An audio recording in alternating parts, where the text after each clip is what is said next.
नमस्कार सगळ्यांना. मी आहे आज कोकणामध्ये, कोकण म्हणजेच रत्नागिरी जिल्ह्यातील मंडणगड तालुक्यामध्ये, आणि माझ्यासोबत आहेत सचिनजी शेठ, ज्यांची ओळख एक व्यावसायिक म्हणून देखील आहे. त्याचबरोबर रिअल इस्टेटमध्ये देखील त्यांचा व्यवसाय आहे.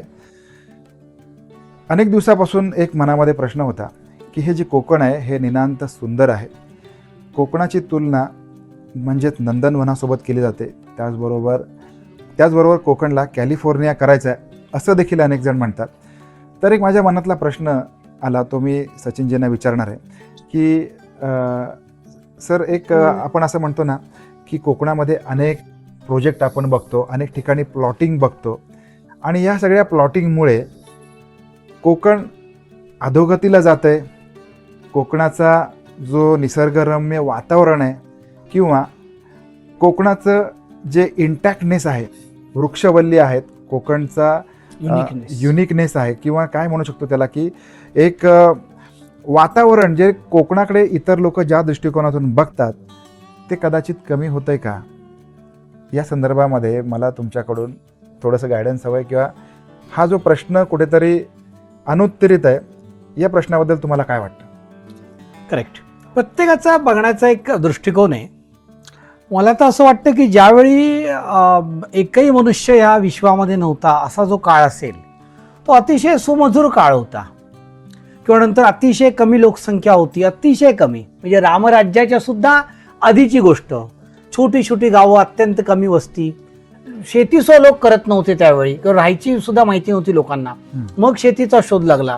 तर शेतीचा शोध लागल्यानंतर वृक्षवल्ली कापली गेलीच. तर जसजसा मनुष्य हा वाढायला लागला तो सस्टेन व्हावा म्हणून, त्याला जगण्यासाठी म्हणून निसर्गाचा त्यांनी वापर करायला सुरुवात केला. त्यामुळे जसा निसर्ग मनुष्य जन्माच्या पूर्वी असेल तसा तो राहिला नाही मनुष्य जन्माच्या नंतर. त्यामुळे एक तर हे मान्य केलं पाहिजे की आज जी काही निसर्गाची हानी झालेली आहे ती आजच झालेली नाहीये, ती अनादी काळापासून चालू आहे. परंतु आपण आज एक्स्ट्रीम टोकाला पोचलेलो आहोत की काय, असा प्रश्न निर्माण झालेला आज आहे. याचंच प्रतिबिंब तुमच्या प्रश्नामध्ये आहे की आजचं जे काही आहे सो कॉल्ड विकास आपण म्हणू, तो घातक आहे की काय? तर नक्कीच अतिप्रमाणात कुठलंही काहीही टोकाला जाऊ नये. टोकाला गेलो की विनाशा नक्की असतो.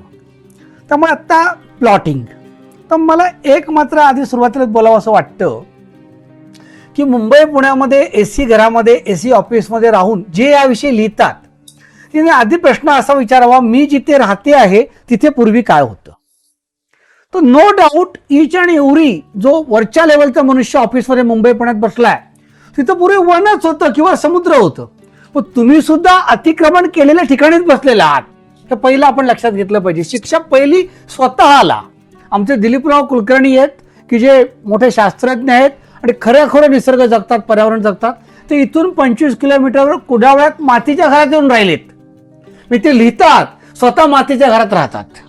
तर आपण निंदा करताना सो कॉल्ड डेव्हलपमेंट, मी स्वतः शब्द वापरते ना, सो कॉल्ड डेव्हलपमेंट आहे, तिच्यावर करताना आपण नेमकं कशावर बसलो याचा विचार केला पाहिजे. नंबर 1. नंबर 2, आता मी जे काही करतोय मंडणगडमध्ये ते जर बघितलं तुम्ही लक्षात येईल, निसर्गाची हानी करतोय की नाही करतोय?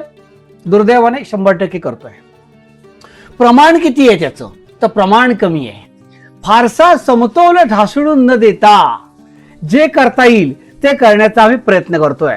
तुम्हाला माहिती आहे का, निसर्गातला एक तुम्ही दगड जरी हलवलात ना तरी समतोल ढासळायला सुरुवात होते.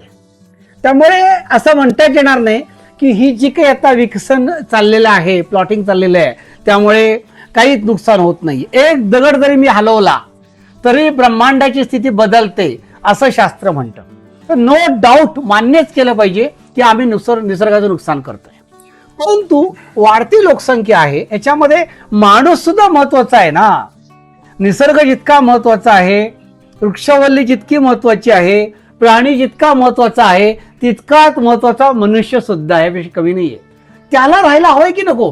ते मुंबईला खुराड्यामध्ये राहत आहे दुर्दैवाने. 5, 10, 25 लाखात घर मिळत नाहीये. 50 लाख 1 करोड जवळ कर्ज काढून काढताय, राहताय. सिमेंटच्या पत्र्याखाली राहताय, सिमेंटच्या स्ट्रक्चरमध्ये राहताय, लोखंडामध्ये राहताय, गर्दीत राहताय, प्रदूषणयुक्त हवेत राहताय. मग तुम्हाला श्वास मोकळं घ्यायला जागा हवे की नको हवे, की तुम्ही असं तडफडत भरून जायचे घाण हवेमध्ये? तुम्हाला जर नीट राहायला हवं असेल तर आम्ही 100% पॉश हवेमध्ये राहू, शुद्ध हवेमध्ये राहू, असा अट्टहास आम्ही ठेवून चालणार नाही. आम्ही मागे जाऊ तेव्हा शहराचा वंश थोडा पुढे येईल. शहरातल्या मेट्रो सिटीतल्या माणसाला थोडी शुद्ध हवा हवी असेल, थोडं निसर्गाचं शोषण आम्हाला करावं लागेल. दुर्दैवाने आमचा प्रयत्न असा आहे की माझी गोशाळा आहे, त्या गोशाळेमध्ये गाय आहे, गोमाता आहे, तिच्या बछड्याला तिच्या पिल्लूला ते दूध पाजते. ते दूध पित असताना तो बछडा तिला मध्येच उडी मारून तिच्या अक्षराला फटका देतो. त्याला म्हणतात दोहन. त्याला शोषण नाही म्हणतात, त्याला काय म्हणतात? दोहन म्हणतात. निसर्गाचं दोहन करून आपल्याला जगायचंय. शेठ कुकवान विश्व रत्नागिरी जिल्ह्यातल्या मंडळमध्ये जे प्लॉटिंग करते, आमचा प्रयत्न आहे निसर्गाचं दोहन करून आपण काम करूया. पण आम्ही बाउंड्रीवर आहोत. मला कळतंय दोहन आणि शोषणच्या बाउंड्रीवर माझ्यासारखे अनेक डेव्हलपर्स आहेत. तर आमचा प्रयत्न आहे मुंबई पुणेकरांना, मेट्रो सिटीकरांना किफायतशीर दरामध्ये निसर्गाचा कमीत कमी हाल होऊन आम्ही इथे काही करू इच्छितो. आम्ही वृक्षारोपण पण तेवढंच करतो. माझ्या प्रोजेक्टमध्ये मी तुम्हाला आत्ता दाखवतो, बोलल्यानंतर नाही. आम्ही खड्डे खणलेले आहेत प्रत्येक उताराला, की पावसाचं पाणी माझ्या प्रोजेक्टमध्ये मी 1 लिटरचा वाया घालवत नाही. आणि आज नाही, प्रोजेक्ट सुरू करताना सुरुवातीला उताराला खड्डे मोठे खणलेले आहेत, त्याला वर बांध घातलेले आहेत, पाणी वाचवण्याचं काम चालू आहे. हा एक प्रयत्न आहे ना. तर आमच्याकडनं मी नक्की प्रयत्न करतोय. मी 100% मान्य करतो की प्लॉटिंगमुळे निसर्गाचं नुकसान आहे, परंतु निसर्गाचं सगळ्यात जास्त नुकसान जे करतायत दुर्दैवाने, त्याचं प्रतिबिंब म्हणून आपण मुंबई पुण्यात राहतोय. तर ह्या लोकांनी कुठे जायचं? सगळ्यांनाच काय दार्जिलिंग किंवा आणखीन पॉश करोडो रुपयाच्या प्रॉपर्टी महाग आहेत, गोमंतक परवडणार नाहीये. शिवाय तिथेही नुकसानच होतंय. तर कमीत कमी नुकसान होऊन परंतु तुम्हाला फुफ्फुसाला चांगली हवा घ्यायला मिळेल असं करण्यासाठी मनुष्य जगावा म्हणून हे करण्याची आवश्यकता आहे. आपोआप आम्हाला तिथून पैसे मिळतात, आमचे उदरनिर्वाह चालतायत. आता हे करत असताना जो कोकणातला व्यावसायिक आहे माझ्यासारखा, तो सुद्धा चांगली कामं करतोच आहे ना. आता मी स्वतः गोशाळा चालवतोय, पंचगव्य उत्पादनं करतोय, माझे गोमाता आहेत. असं काही ना काही जो तो आपापल्या परीने करतो. ही आता लढाई अस्तित्वाची आहे. मनुष्य राहणार आहे की न राहणार इतपत आता पोचलेलो आहोत. तर मनुष्य नक्की राहायला हवा. तो राहण्यासाठी कमीत कमी निसर्गाचं नुकसान करून जे करता येईल ते केलं जावं, एवढंच मला या निमित्ताने तुमच्या प्रश्नाचं उत्तर देताना बोलावं असं वाटतंय. नक्कीच सचिनजी, एक गोष्ट प्रकर्षाने मला जाणवली. ती गोष्ट अशी आहे की अनेक वेळेला बोलताना ज्या व्यक्तीकडे ज्ञान आहे त्या व्यक्तीकडे ज्ञान सगळ्यांकडे वाटलं गेलं पाहिजे, सगळ्यांना समजलं पाहिजे. आज बोलता बोलता 1-2 शब्दांचा अर्थ मला ओघवतेपणाने समजला, तो म्हणजे दोहन आणि शोषण.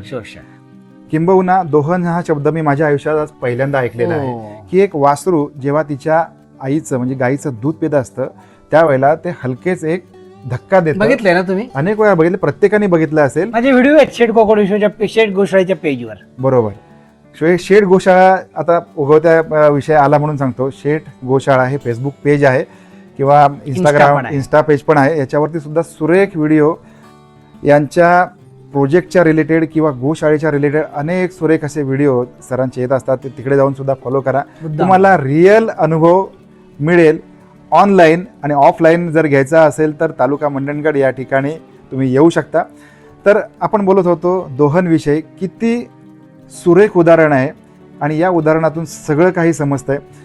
निसर्गाचा बॅलन्स कसा असावा, किंवा सरांनी बोलता बोलता हे मान्य केलं की होय, आम्ही जे काम करतोय त्याच्यातून निसर्गाची हानी होते, हे सुद्धा सरांनी प्रांजळपणे कबूल केलंय. पण दुसऱ्या बाजूला तो जो ऱ्हास आहे तो ऱ्हास कसा भरून काढायचा हे सुद्धा त्यांनी नकळतपणे आपल्या सगळ्यांना सांगितलेलं आहे.